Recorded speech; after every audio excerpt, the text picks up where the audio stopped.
There has been a lot, and I mean a lot of Penn State news since Sunday night. I'm Thomas Frank Carr. The BWI mailbag comes out on Wednesdays, and it is chocked full, especially about wide receivers. And despite all that news, I still have my hair. I believe Nate Bauer still has his. And we're going to answer your questions on the BWI mailbag show coming up right now.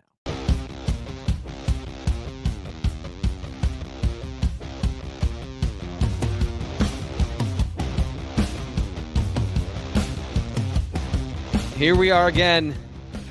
Nate Bauer. It's the mailbag. It's the off season. It doesn't feel like the off season though, Nate. I have been strapped to my chair for 4 days. How are you doing? It does feel like the off season. It feels like basketball season. But Well, then there's true. also like I was actually thinking about it as I was driving my children to daycare this morning that it's like the hot stove for baseball, right? Like this is it. These are all the transactions. And as a fan, I never understood why everybody cared about those things. But the longer that I'm in this business and the more that I realize, the transfer portal and NIL represent free agency more or less. And the construction of your roster, fantasy football, like you put all those things culturally together and it makes sense, I think. And honestly, like if you compared right now to when I began my career covering Penn State football a long time ago at this point, like it's just so drastically different. We're not doing every day, like let's reassess every day what the position by position breakdown. Like there's actually stuff happening. There's news to be discussed and bantered and that about. assessment is dynamic. That's what we're here for. Right? Yeah, that assessment is dynamic. Now, it's hilarious. You brought up, so growing up, here were the 3 jobs I wanted in sequential order. I'll start with 4. Marine biologist when I was like 4. Then I wanted to be a dentist. And then I wanted to be a wide receiver. And then when I realized that was never going to happen, I wanted to be a GM. So you are speaking my language of roster construction, understanding how these pieces fit together, talent complementing talent, all that stuff. My only point is like we just some behind the curtain stuff. I'm off tomorrow, so we recorded 4 videos today. So it's the end of a long day. It's the mailbag show. So I'm doing the thing that I said I'm going to do for a while. And I'm actually going to have a nightcap during the show. So I'm answering your questions and having a little bit of rum. Oh, yeah. Spicy. Yeah. I like that. Yeah. All right. I actually brought the bottle. Shout out to Big Spring Spirits in Bellefonte. Big Spring Spirits, one of my favorite places to buy any sort of spirit. And this definitely should be a sponsor of the show because they sponsor the after show party. So why not just be a part of the show? Yeah, I'm in. Let's do it. Let's make those connections. So as we always do, here's the setup. If you want to get a question on the mailbag show, the 2 easiest ways to do that are to go through bluewhiteillustrated.com, sign up for $29.99 and get access to premium content. You're not just getting the mailbag. You're getting all the information to ask the next level sort of questions. And then you can be the shining star of the mailbag next to Nate, of course. The things that we don't know the answers to. Right. Which is always like the whatabouts and the next things. Or have a 5-star review on Apple Podcasts. That's the next stream of questions that we're going to. So if you want to leave a 5-star review on Apple Podcasts with your question, it's taken priority. We're getting to it. The first one off the bat today. And Nate, this one is especially for you. Oh boy. Yeah. And this is actually really hilarious, and it's also really awesome. First off, 5-star review. You guys rock. Told Nate in person at the Michigan State football game to keep the basketball coverage coming, and he has delivered big time. Greg Peichel. Greg Peichel gave us a 5-star review. I had to text Greg Pickle and be like, "Hey, Greg, you didn't leave us a 5-star review to help us out, did you?" It was definitely him. Because he did tell. That's like, excuse me, I would like a bank loan. I am Mr. Smith. Yeah. Crentist, the dentist. Anyway. But of course, like if you're watching here tonight, as this airs live, we're not live right now, but airs live on YouTube at 7. Check out the basketball, the Hoop Show, which is at 4 p.m. today. And as always, we'll make you aware when the next one comes out at some point. We forgot to schedule the next one today, Nate, though, so we'll have to get that on. Thank you so much to Greg Peichel. I very much appreciate that. And thank you to Greg Pickle, who does great work. Okay, let's get into the mailbag.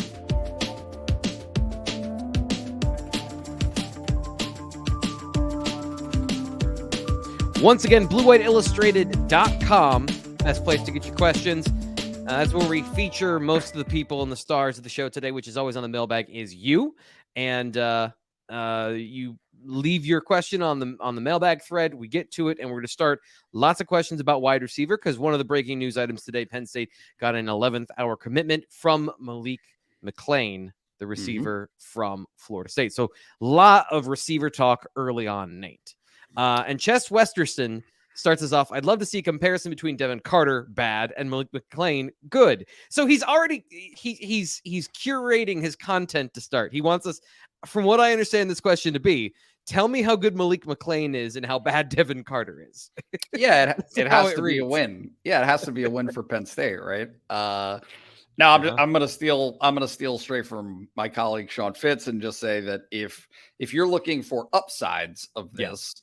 From Penn State's perspective, it's that you have more time, right? You have more time to prepare, to develop Malik McClain, and you know, your optimism is built on the fact that he had a solid first season.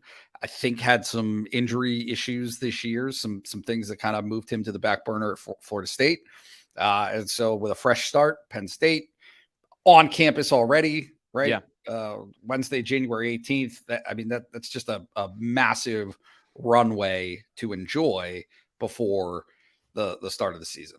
Yeah. And I will always say he's a part of the Penn State strength and conditioning program for the winter that only does you good things. Yep. So let's take this and Fitz and I talked about this earlier today. Check out that video. But we'll get into a little bit more detail here. It's pretty clear, right? Devin Carter represents a veteran that will run routes and play now. And during his film room, which doesn't mean much anymore because he's going to West Virginia, the question really for him was, can he be the guy? Can he be the dominant force in a passing attack? Because he's got a lot of good traits. He's got a lot of, vertical presence, even if he's not the fastest guy in the world. He's 220 some pounds, and he catches the ball pretty well until he has concentration drops. Malik McClain is all of it. He is faster. He's bigger. He's not as bulky, so he's 200 pounds, but he's got the frame of how big do you want him? That's kind of the way I look at him. He's more dynamic as an athlete in movement. He can run routes better. I feel like he's got more snap in his transitions. So from an athletic standpoint, yes, Malik McClain plus the years is a big upside win for Penn State. But what are you trying to accomplish? Kind of like what we saw earlier with some of the other guys that they didn't get in the portal or that they shied away from, was you can fill a role in the offense. You can fill a position. And the whole point is to surround the new starter, presumably Drew Aller, with guys that can do a lot of different things.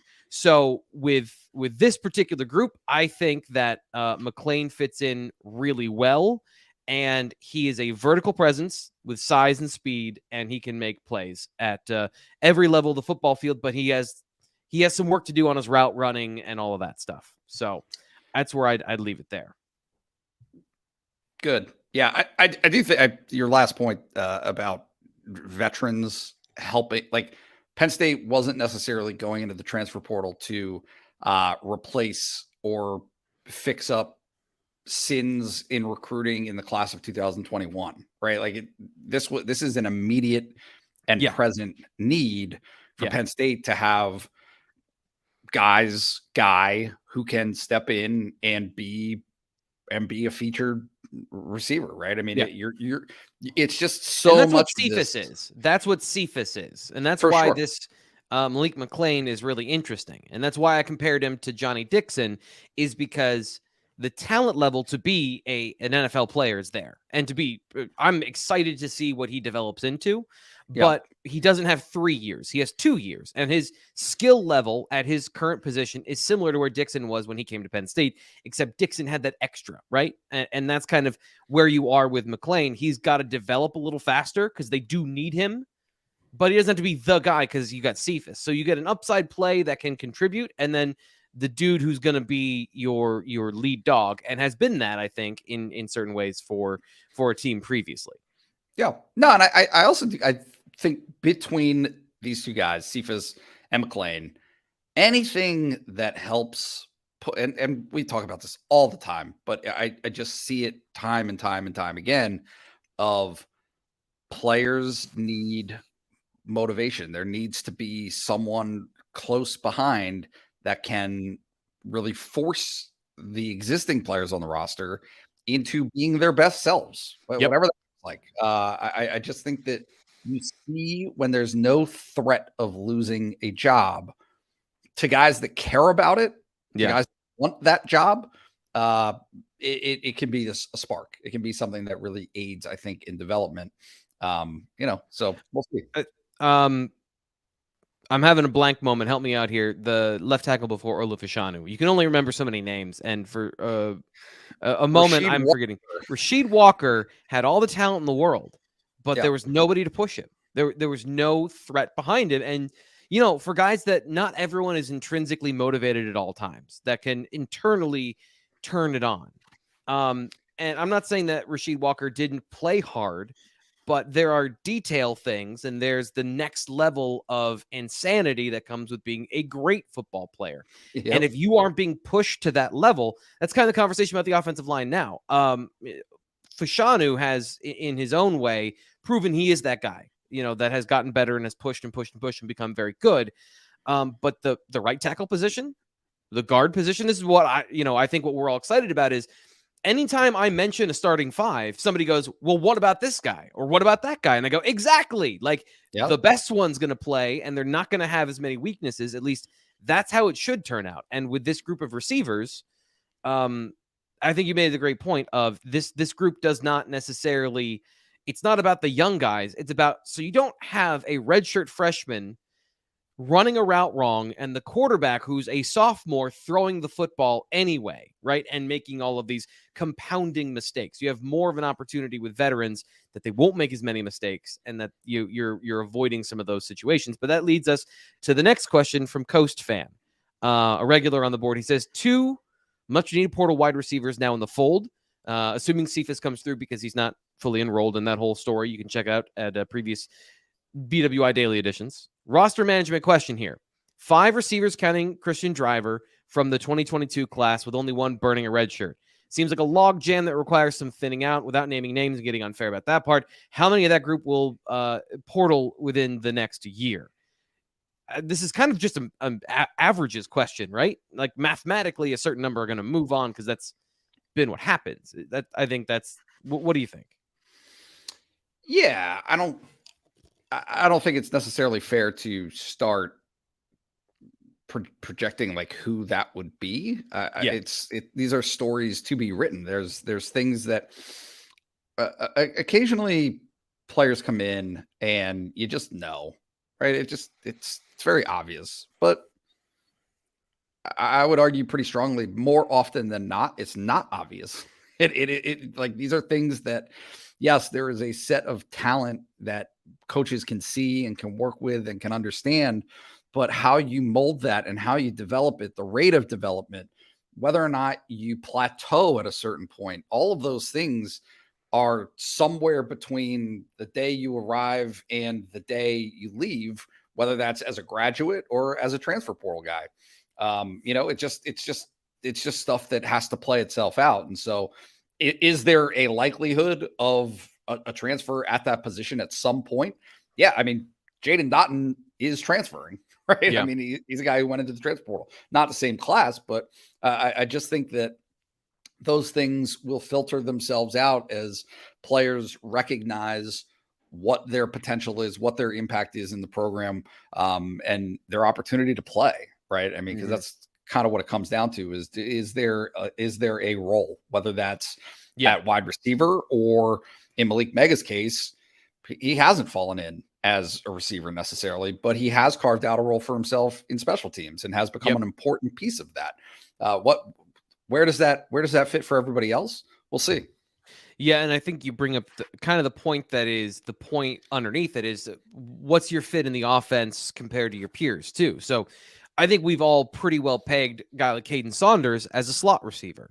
And are there guys ahead of Caden Saunders that he's not going to be able to beat out over the next 2 years in order to see the field? On the flip side, somebody else, again, not to name names, but like, where do guys fit in the room?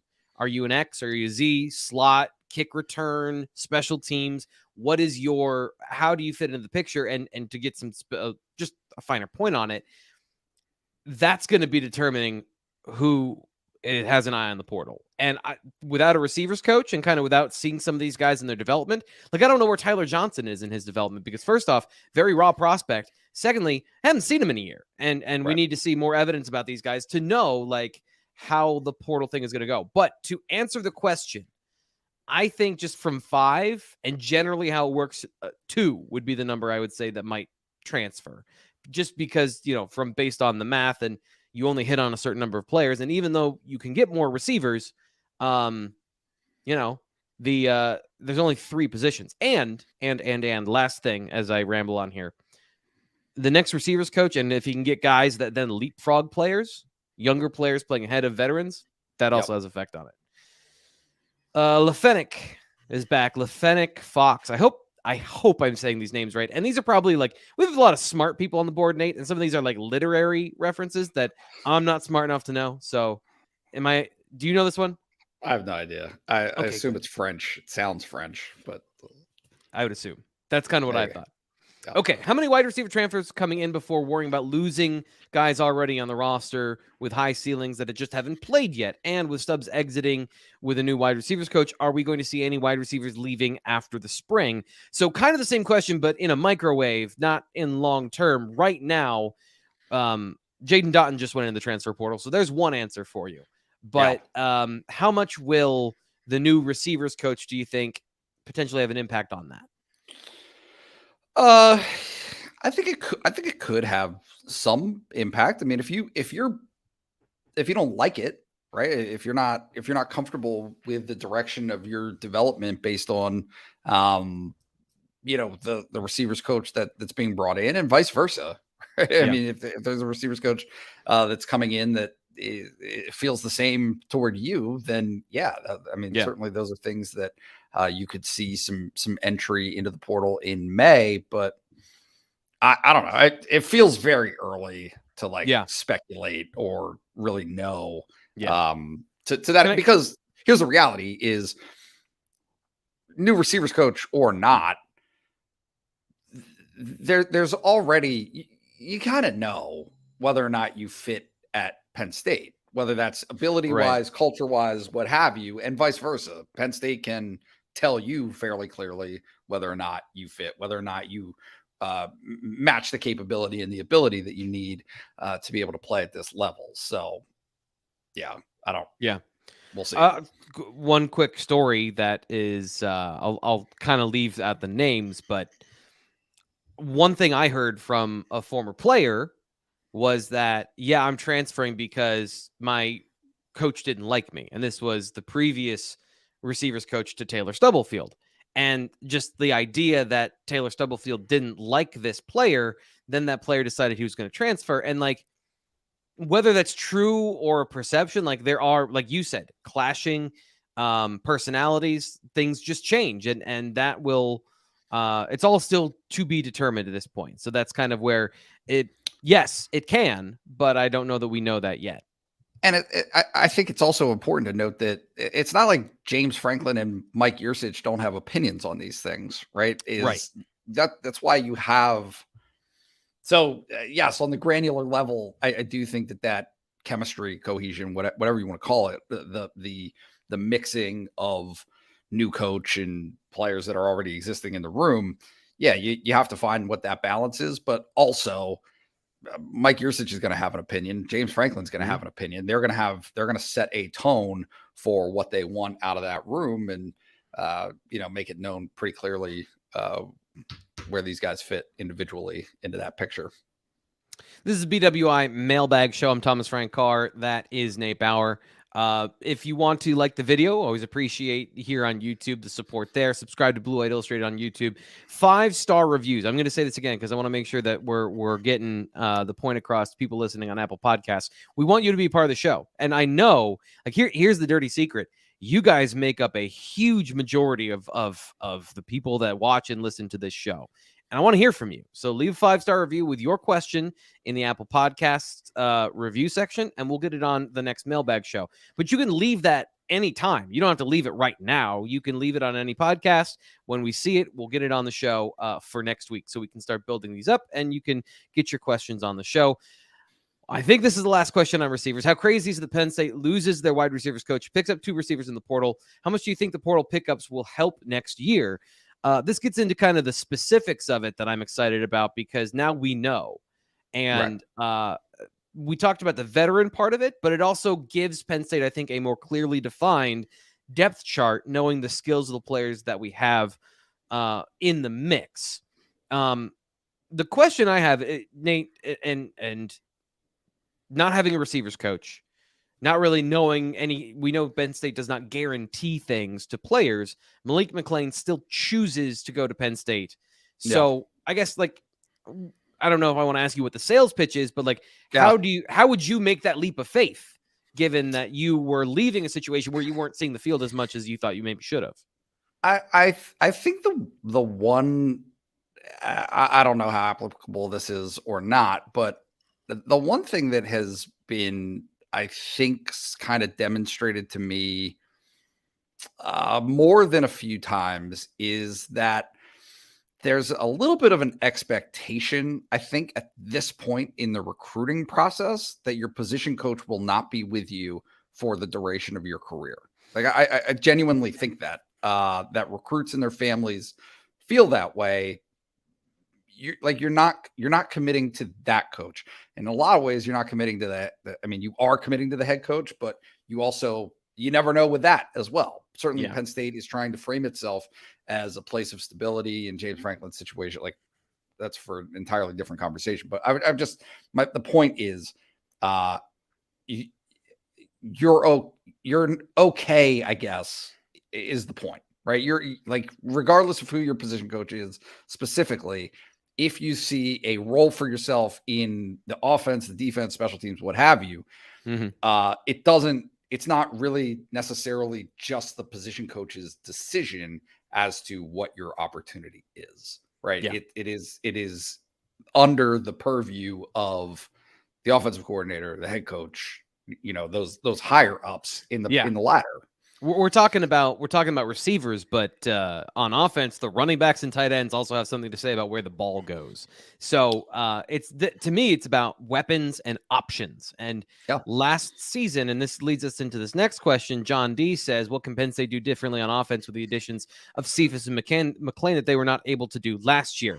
And this is about options. So last season, Penn State struggled in single coverage. And this is not just Penn State, by the way. Like, you're going to see in the NFL during divisional round, lots of teams are playing cover 0 because offenses are too good. And if you don't give them the opportunity, they're going to beat you. Like, you're the defense, you have to react. And if you can't bring down quarterbacks, or if the quarterback is smart and fast and quick with the release, you have to do something to change the math. And cover 0 has been the way that a lot of defenses have gone this way. Penn State struggled in a lot of those situations to consistently make plays, or against cover 0, more importantly, punish the other team for doing that. Like, that's a touchdown. That has to be a touchdown.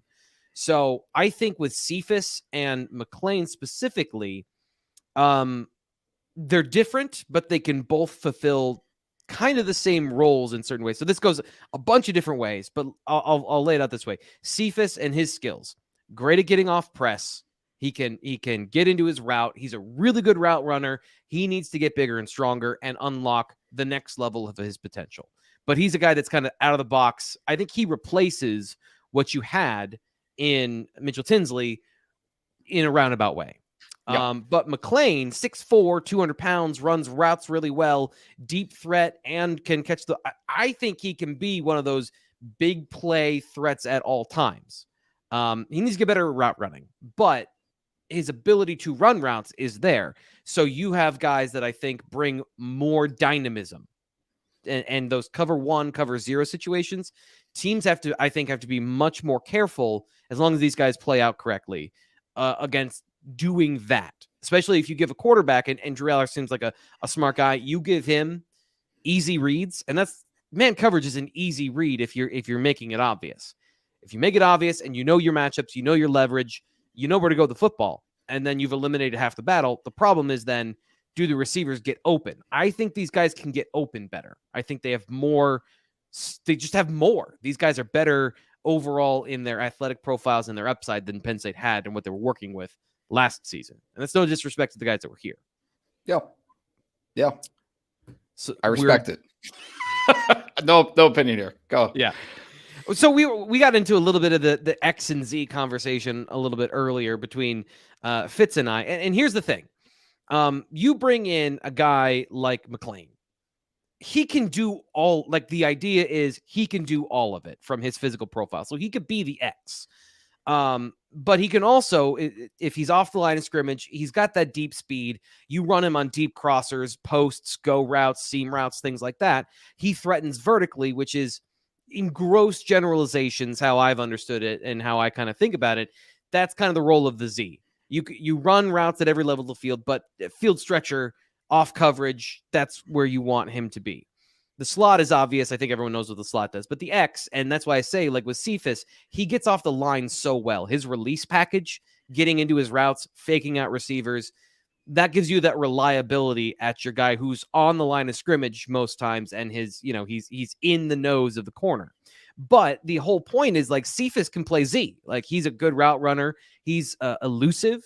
And if you wanted to and you flip it and you put McClain, who's big and physical and can be bigger and more physical, you can put him at the X if you wanted to. So these guys give you flexibility too. And that's another thing that Penn State with Taylor Stubblefield, he always told me, is you wanted guys that could play all three positions. You could condense them in the slot, and then you're completely unpredictable. Yeah. Tony, sorry, go ahead. No. I was just going to echo that. I mean, I do think that that's been a priority of the program for a little while now. This isn't recent necessarily. Yeah. So that's why it's hard necessarily without knowing the new receivers coach and what they're going to prioritize at each position and how they want that to function. Speca here, Tony 0311. If Anthony Speca, who is from Pittsburgh, helps Penn State get Quinton Martin to Penn State. Those two are friends, according to the reporting of Ryan Snyder, who's all over this stuff. Based off his tape, what is his best position? Meaning Quinton Martin. On a PA talent level, he's on the level of the famous names you've heard before. So where does Quinton Martin fit in that group? I see him being used like a Deebo Samuel for the 49ers. That's tough. So first off, I haven't dipped into his full film all that much. Now, I did watch a little bit so I could have some conversation before the show, Nate, but he's not a corner. I saw him play corner. He's too big to play corner. He's a big dude. He's only going to get bigger. I don't have any problem with him playing running back, but then the question becomes, is he most valuable at running back, or do you want to put a guy with that athleticism at a different position? And where does he end up physically? I know our guys like him at linebacker. And then just my question is, like, he's so athletic. Are you recruiting him to just be the Sam, or is he going to move to the Will? And do you have so many Will linebackers that you would want to use his skills elsewhere? And I can kind of see the conversation about him being a receiver, but I need more. I need more testing times and to understand, like, you know, how big is he? Is he going to grow out? Like, if he's 230, he's not playing receiver. He's pretty tall, so I don't know about running. I really don't know. Maybe he's a safety, but I think he's going to outgrow that position. But the good news is he's so athletic, he can play most of the ones we're talking about. But I have a hard time seeing him just ending up at will when you've got so many talented players they've had at that position recently. And I don't know, maybe you want a new one every year, but I think you might be able to use him elsewhere. This feels like a real rabbit hole for an uncommitted prospect. Doesn't it? Yeah. We're getting there, by the way. Oh my gosh, I'm chewing ice on air. How unprofessional. Penn State 2012. He asks, as a follow-up, if NIL is a big priority for him, how should the staff prioritize since he's not a premium position? Nate, this gets into the conversation about, like, this sounds like paying players, right? And that's, as Patrick Kraft has said, Penn State's not paying players to go to schools. Yeah. Can you comment on, just so Penn State fans have an idea and an understanding of how the NIL situation works at Penn State and how that might not be exactly the case of what you're thinking here? Yeah, I think it has to be, you're not saying, okay, there's $100,000 for you guaranteed when you get to Penn State. Like the day that you walk on campus, that this is the way that it's going to be. And that number is changing based on the position.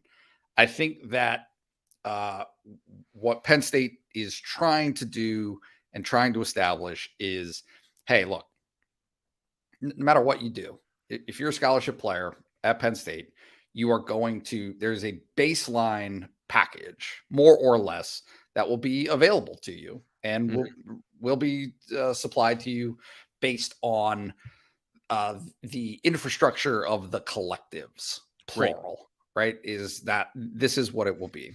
And then beyond that, the market will play itself out, right? Is as you produce, certainly, when it comes to, I think it's interesting right now because Penn State has its marquee quarterback and has not had to recruit a marquee quarterback in this new standard of college football recruiting, of enticements and so on and so forth. So I'm not sure what that will look like when it comes to, hey, we're going to guarantee that as our next marquee quarterback that you're going to make X amount of dollars. Like I haven't seen that yet. And I'm not sure what Penn State's plan is for that. Yeah. I think it's more along the lines of, hey, the wording of the question as how do you prioritize it in the NIL space? I don't think you do.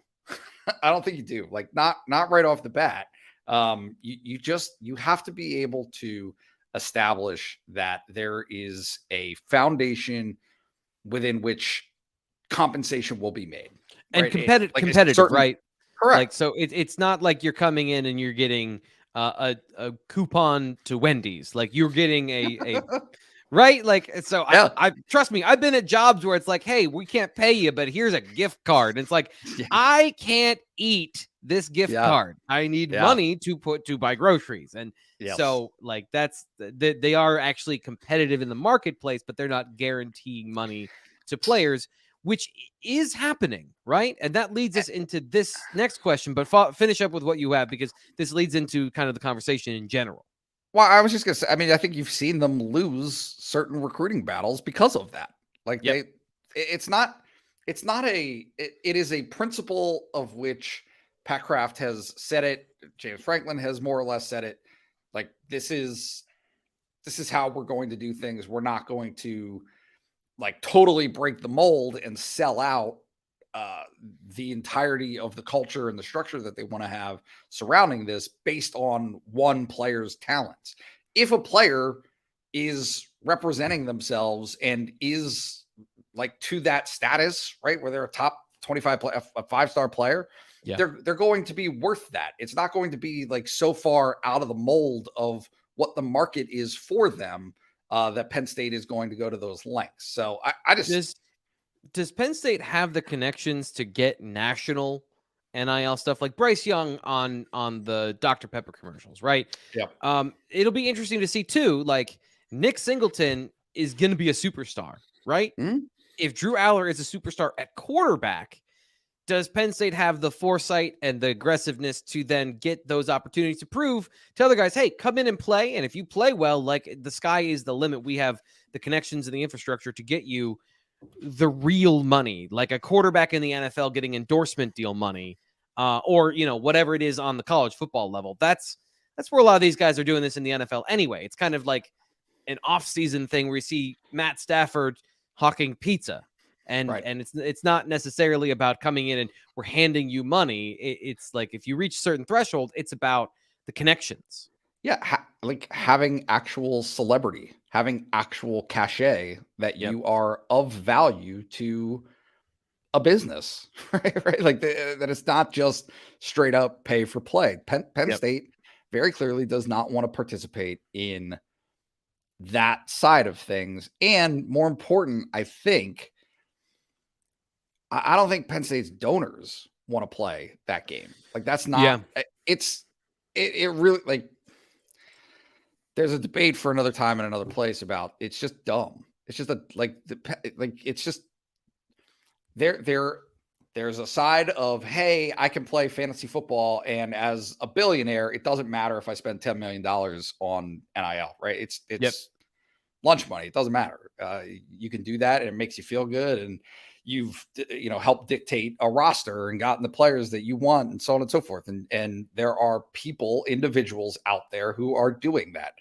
I don't think that Penn State's donors have an appetite for that, and I don't think the program wants to set that standard. I don't think that's the model that they're trying to follow. And that follows to an invasive level, right? So like then not that this isn't the case anyway, but you always have the conversation of the meddlesome donors at Texas or wherever that suddenly you have Auburn, right? Places that with the story is common that boosters and donors don't like ex-coach, and suddenly ex-coach is cut out at the knees and then doesn't perform well, and then he's fired. Yep. One thing I should bring up here, and to kind of set the table for a lot of this stuff, and I'll show you over here. If you have not seen it yet, this is the next level of NIL, and that is the NIL evaluations from On3. You can go and see what guys are worth. You can click on Arch Manning, one of the most famous people, and you can go in here and you can see the roster evaluation, the NIL evaluation. And as On3 continues to progress in this area and players contribute to this and NIL the picture and the value are going to make more sense. It's not going to be about what somebody's just going to pay you. It's like, what is your value? What is your brand impact? What is your social media following? What is your value as a football player? So that there is actually a marketplace and you're not just throwing darts in the wind. And I want to bring this up as this next question now, because this is the next phase of I think the pushback. Quarterback Jaden Rashada from NLE24 says, quarterback Jaden Rashada wants out of his letter of intent because he feels the NIL deal, I believe at Florida, was not true. Are we seeing a failed experiment in NIL? Was NIL a good thing poorly thought out? Is college football down the NIL rabbit hole?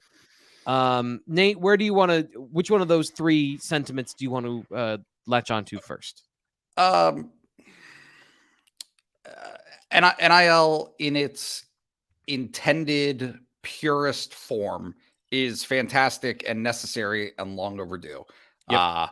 The notion that popular players, people with personalities, whatever, have an opportunity to capitalize, whether you have a personality or not, doesn't even matter.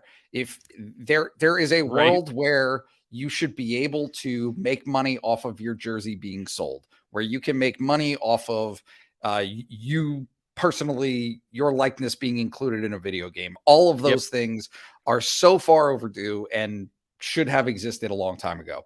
The issue of Jaden Rashada and everything that we're talking about right now is that that's not what the actual system is. And the actual system is still intended to avoid the elephant in the room, which is employee status. Like that's it.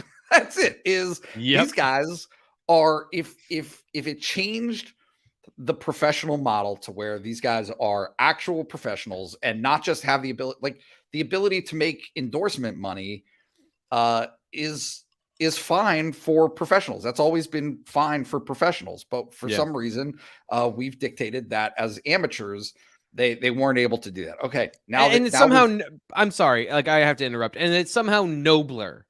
I understand that, like, as an adult, I get fatigued. Exactly. Right. Like the fact that Katie Ledecky couldn't have any sort of sponsorship deals. She's in the Olympics.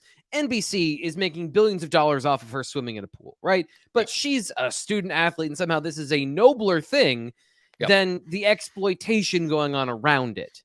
is somehow like that's and not to get too far down these very complicated twisted turns, but like I always thought that was kind of like we're just making up reasons for things that we want. Yeah, and well, I'm glad we're not doing like I'm glad at least we have this mess instead of what we had before, which was not a little bit. I'm just going to be nice here. It's somewhat, maybe a little bit exploitative.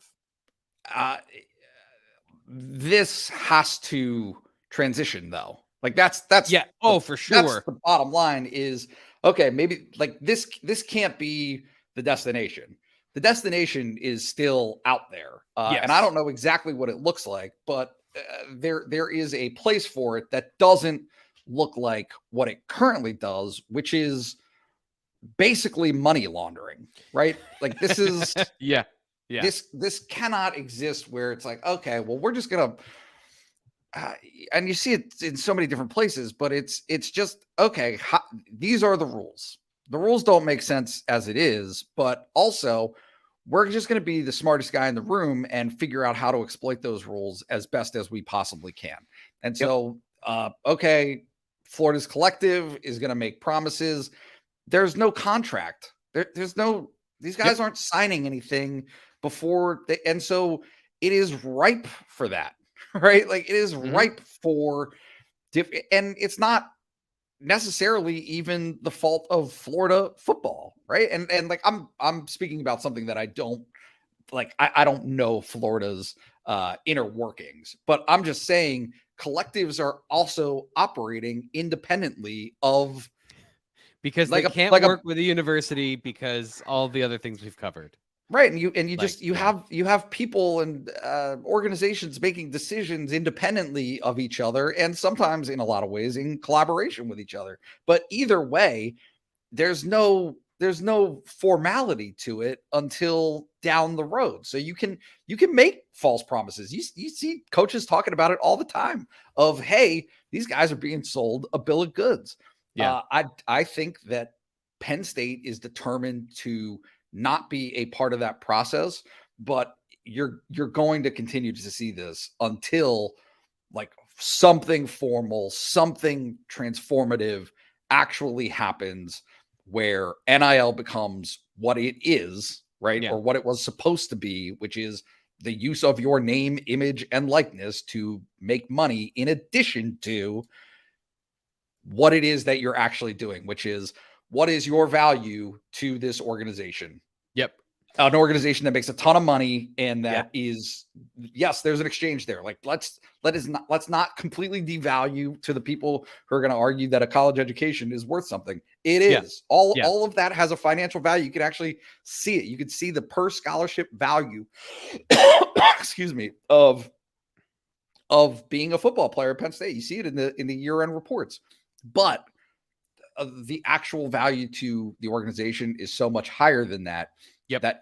That those things will resolve themselves at some point, or you would think that they have to. Yeah.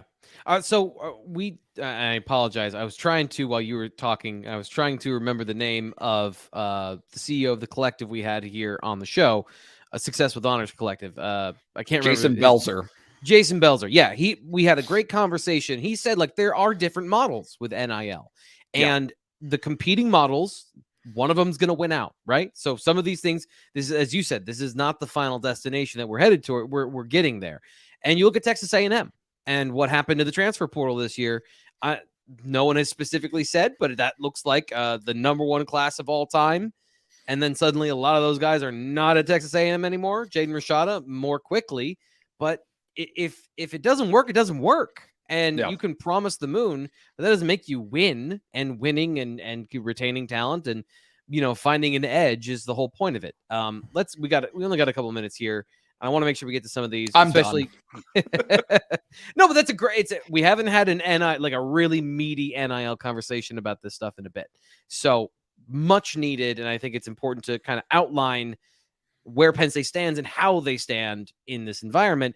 And how it's always changing, right? So bold and aggressive, not to try go all the way back and kind of start this conversation again, but I wouldn't call what Penn State is doing bold and aggressive. I would call it like sustainable. So James Franklin has pushed for bold and aggressive, but really what he was asking for is like, let's just get in the game. Let's not avoid it. Right. Yeah, no, look, I think that, and these are the conversations that I'm having is, I don't want to get into like markets and these but like at some point, smart money and making sense win out. They usually do. And so you can try to disrupt and change the game 100%. And I think Miami is an easy example of that. It's okay. Well, this is where this program is currently.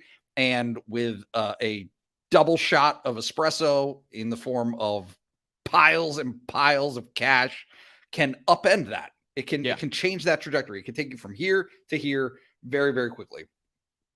I don't think that is, excuse me. I know that's not where Penn State wants to be.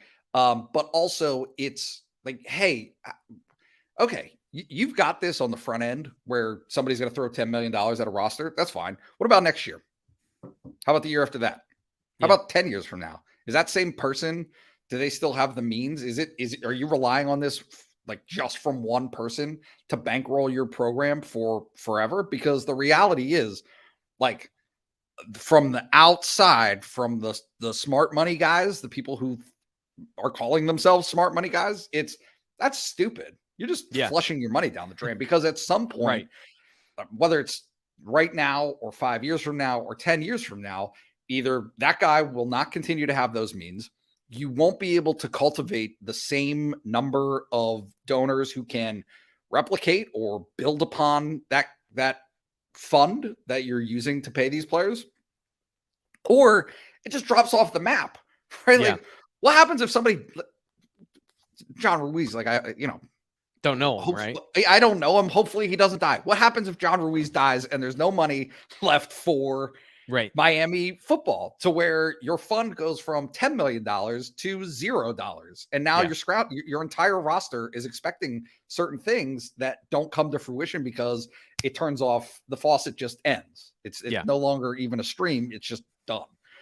I think that Penn State is working very, very hard, as are the majority of other programs, to establish a sustainable, responsible, sense-making model of, hey, here are the relationships that we have with businesses that, it's a good relationship. These are fruitful for both sides. Here's what we can use as a community to support these endeavors, and say, okay, hey, $50,000, $40,000, whatever it is. Like, these are the packages that you can expect as a Penn State scholarship football player. Right. Like, I think that's the end game until things change, if they change into a more professional model. Ivan Putsky asks a great question. Might we be able to get a defensive tackle from the portal? You talked to Fitz, spoiler alert, teaser, by the way, you talked to Fitz about the portal tomorrow on the Thursday edition of the BWI Daily. Optimism there, or hope? Like, kind of like, oh, wow, this fell from the sky sort of thing. Yeah, I think that you just keep playing the game, however it looks. Nobody expected necessarily Chop Robinson to open up live. But I mean, he's just, he's the easiest example, but like, it feels like that's what's going to have to happen. Yep. Yeah, that's what I was going to say. Like, it's now like, oh, surprise, this is awesome. We weren't expecting this, sort of. I made it sound like fate earlier, but that's kind of what it feels like. Of how many times is there going to be a 295-pound defensive tackle come through the transfer portal that wants to go to Penn State and is not going to listen to other offers from other schools that might be inducing him the way that we just described for 20 minutes or so? Let's go to Psych Him. Clearly, the talent level of the two running backs, Katron Allen and Nick Singleton, is off the charts. Lucky to have them both. Question: as they get more experienced, and what steps or growth in their game would you see as they progress in their college football career? So where do the two individuals need to get better? I think they're fascinating. I've always been fascinated about how well they fit together, Nate. Mm-hmm. Well, I mean, the easy thing for me is catching the ball. I do think was an area certainly of Singleton's repertoire. That needs to develop. And I don't really know that. I'm trying to remember many targets to Katron Allen. I can't think he's of a good that receiver. many. Yeah, he's able to catch screens. I don't know what kind of route runner he is, but he has good hands and he's a reliable check down sort of guy. And that's really as far as Penn State has gotten in the passing game when it comes to the running back. Anyway, Mike Yurcich targets the receivers. Like, he wants to get the ball down the field. Yeah.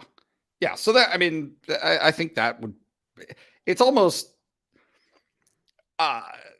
you're trying to do what the other guy does, right? Is you're trying to build out your game so that both of them are not virtually the same player, but that you're not losing anything when one guy's out and the other guy is in, right? Yep. So for Singleton, it's having the ability to, have the reliability, like the football plays, all of those things that the IMG experience helped Kaytron Allen be prepared for and do better, I think, on the front end. I think that you saw Nick Singleton make a lot of those strides through the course of the season with that time. Okay, let's reverse it. What can Kaytron Allen do to mimic what Nick Singleton does, right? The breakaway speed, like bigger, faster, stronger. Yep. And we already know that he changed his body, right, from when he arrived at Penn State. And I mean, the guy's nickname is Fat Man. He's not fat. He's 201 pounds on the roster. He lost 20 pounds this year. Yeah. Which made him more agile, and which something that I was fascinated by, as his profile, the 220-pound running back that was so elusive. And you saw the fruits of that, of changing his body over and being more agile. Now it's the build back, right? So like I said, they fit so well together because of what you just described. For Nick, it's all about I don't want to call them soft skills, but ball carrier vision, a little bit more agility, maybe a little less of a hammer, being a little bit more fluid. And then, kind of the football instincts of setting things up, having a feel for setting up blocks and catch. Like, oof, that's the one area where he fights the ball in the air, and that's hard. But again, he knows that, and he's a good football player. He's a good worker, clearly. So he's going to be working on that to become better at that. And then for Kaytron, it's just how many RPMs can you get out of him? How much faster can he get? Because other than that, like, they're great. Like, Kaytron, I hate always saying this all the time. Kaytron is a junior as a running back. Like, that's where his clock is. His intelligence, the way he plays the game. He just needs to physically catch up to that. A couple more here. Zach says, what's the chance that one of the stud recruits press for a good amount of playing time at deep positions? Elliott Washington, King Mack, Alex Birchmeyer, Javen Williams on the O-line. I have loved Elliott Washington's skill for a while. From a physical standpoint, I think he's one of the better athletes that they have in this class. King Mack, obviously, man crush on his game. That's going to be an interesting one because of his position. For me, I think Elliott Washington has a chance to crack the back end of the roster because of his size and the way he fits and the way he can mimic what Storm Duck does. So as long as he can mature into that role, he might be able to crack the fourth corner or maybe the fifth corner, and that guy rotates this year. Do you have an opinion on this group? Nope. I think you have great opinions, T-Frank. Well, good. And the other thing I'd say, with Alex Birchmeyer and Javen Williams, yes. Just yes. Because I saw Drew Shelton not this is kind of, I don't want to be rude here, not know how to pass block. He did not know how to pass block as a senior in high school to the level at which he needed to play, right? Which was the whole thing I said of, like, he's very good. He's going to need time to develop. And then suddenly with Phil Troutwine and his work ethic, Drew Shelton's work ethic, he was able to progress and be a part of a winning team up front. I don't think he was excellent, but he played left tackle in the Power 5, and Penn State won all the games he started. That's a huge thing. These guys, and again, no offense to Drew, he just had a farther way to go. 290-pound Javen Williams and 290-pound Alex Birchmeyer. I'd say both those guys are farther along in the progression scale. Either of them could, if they want it, like with what I've seen of what Phil Troutwine can do with these guys. Yep. Let's get to this one, and this will be our last one unless we have time. with the with John Ashley from Twitter. John's a regular here from last offseason. I wanted to say hi to John. With the options of the true impact 1 and 3 technique players on the thin side for the roster, what do you think finding a true Mike linebacker would be a focal point? Does that put pressure on John Scott as recruiter, seeing as what just happened to Taylor Stubblefield? What about that last part, Nate? John Scott Jr. has gotten good football players here. He's developed them. But the recruiting at that defensive tackle position has still been lots of misses. And even at defensive end, some of the guys they wanted, TJ Parker, some misses. And that's not to say that he's on the hot seat, but how do you see that in terms of, the future and projecting where Penn State wants to go and where they've been recently? I don't know. I don't see that as being like a glaring issue that's existed. Okay. I don't know. I mean, what do you think?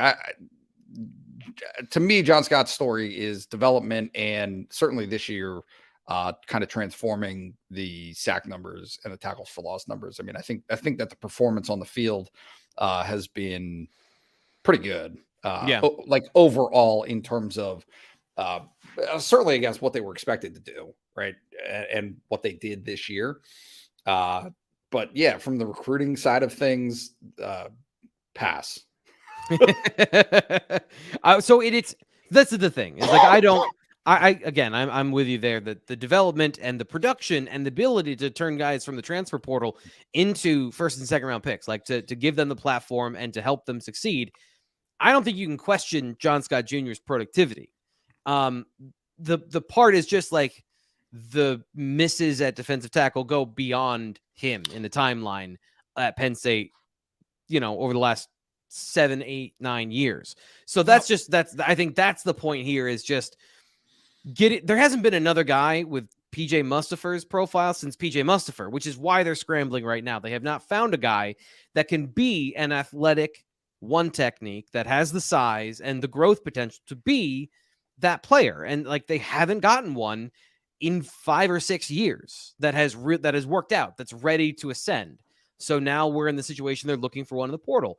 And it's like, you have to comment on it. You have to say that is absolutely a thing, but then take it into the full context. To the first part, no, I don't think having a true Mike linebacker, whatever that necessarily means, if you mean like an old school neck roll guy, no, absolutely not, because then you'll be shredded in the passing game, and the athleticism to mirror and get into the open space, that's all going to be a problem anyway. So not that, but overwhelming talent everywhere else, sure. Yeah, you can always make up for deficiencies with overwhelming talent everywhere else. Last question here. This is a short one, Nate, because we're going to talk about this all off season. We've talked about it already. Yeah. Realistic expectations for 2023. To compete for the Big Ten, period. Right? Like compete for the Big Ten, and then see where that takes you. Right? Nobody wins all their games, right? Like Georgia did. I get it. But to set that as the expectation, I think is a little foolhardy. And I think that Ohio State demonstrated this year that you can get into the playoff either way, right? Yeah. If you don't have to beat both of those teams, Michigan and Ohio State, to find your way into the playoff. Now, granted, you got to win your non-conference games. Like it is very overwhelmingly clear that you're not getting in as a 2-loss team. Like that's not going to happen for Penn State. But if you can find a split with Michigan and Ohio State and compete and be part of that conversation throughout the year, like, is that a realistic expectation? Yeah, I think so. Right. I mean, I really do. I think the expectation is what you saw this year. Maybe an 11-win team, maybe 10, 11 wins. And to do that with a new quarterback, I mean, I think that's a good place to be. And that's kind of the baseline expectation for me, is what they did this year, they can replicate next year by winning as many games and maybe more, like like you just said, open to more.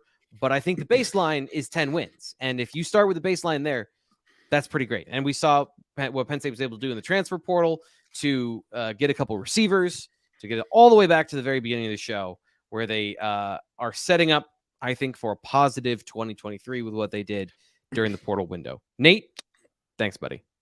Hey, Thanks so much for having me. Also, one last thing. Sure. That never gets any publicity, but needs to be talked about. We focus so much on Penn State naturally. Mhm. Like nobody ever worries about what anybody else is doing. Like it was impossible to know what Penn State's schedule, like how those teams would end up being this year ahead of those projections.